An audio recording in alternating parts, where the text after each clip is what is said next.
Prezado presidente em exercício, deputado Adilson Troca, secretária de Estado Maria Helena Sartori, que representa nesse ato também Sua Excelência, o governador José Ivo Sartori, prezado doutor José Fabrício Furlan, que representa a nossa ordem, a nossa OAB,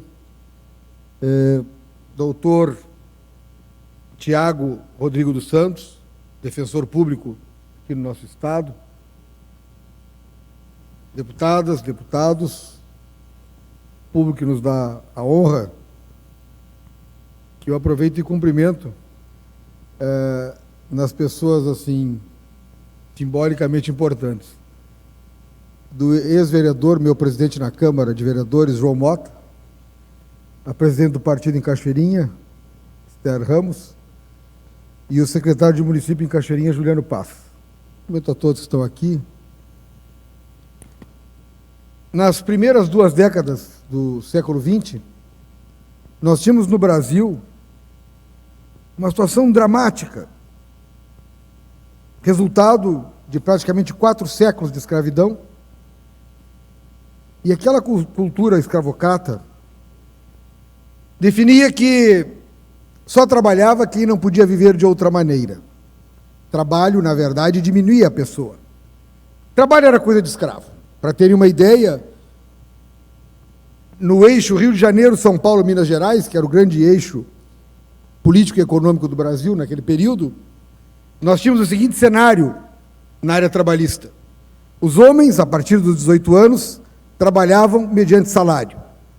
Mas um salário de quanto e quando o patrão quisesse pagar. Não havia, naquele período, a periodicidade que nós conhecemos, semanal, quinzenal, mensal. O empregador pagava de 2 em 2 meses, 6, mensal, diminuía, não havia o conceito de salário mínimo, no eixo mais desenvolvido do Brasil, nas primeiras 2 décadas do século XX.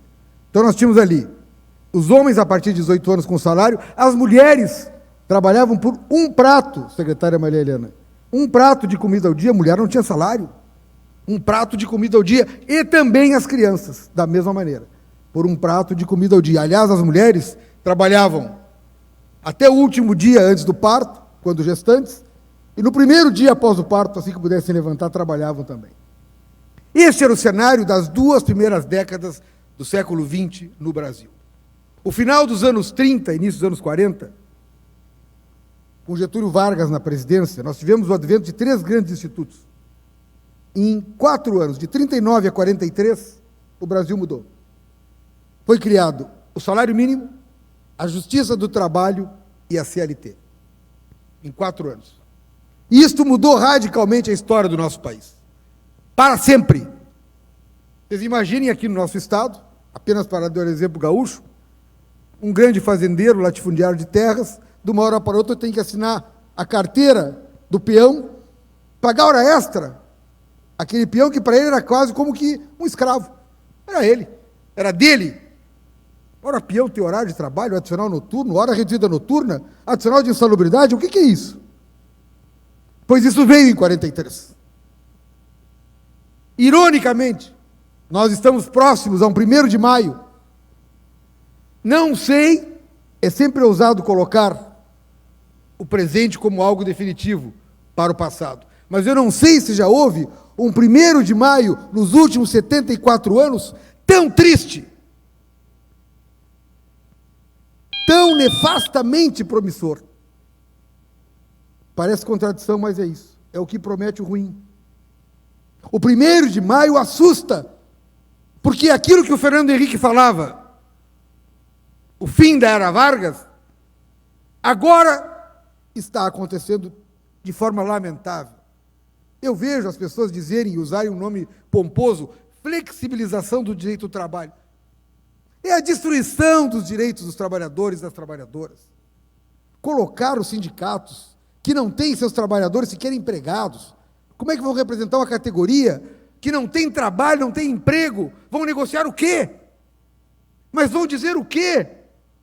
O negociado vale mais que o legislado. Nós vamos ter salários profissionais menores que o mínimo. Mas com certeza absoluta.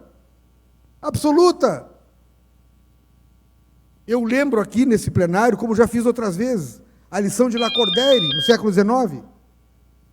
Entre o pobre e o rico, entre o fraco e o forte, é a liberdade que escraviza e a lei que liberta. Ao tirarmos a legislação, ao destruirmos a CLT, como está sendo feito, está simplesmente voltando ao período pré-Getúlio Vargas. A era pré-Vargas. A era logo imediata à escravidão. O exército de reserva, que é representado pelos milhões de desempregados do Brasil, pressiona de maneira brutal os que têm emprego a cederem tudo para poderem manter o seu emprego. E é este o 1º de maio que nós vamos enfrentar. É este o momento de comemoração das conquistas passadas que estão sendo agora destruídas e ontem o foram brutalmente no Congresso Nacional. Então, senhor presidente, senhoras deputadas, senhores deputados, fica aqui o registro do PSOL, do nosso profundo desencanto, da nossa tristeza em ver que o momento que estamos vivendo agora, próximos ao 1º de maio, só nos dá como expectativa boa o dia 28, um dia nacional de lutas e paralisações. Mas que fique registrado aqui, que no nosso tempo, nós tínhamos condições de verificar o que estava ocorrendo, de denunciar tudo isso e chamar todo o povo brasileiro para a luta. Muito obrigado. Obrigado.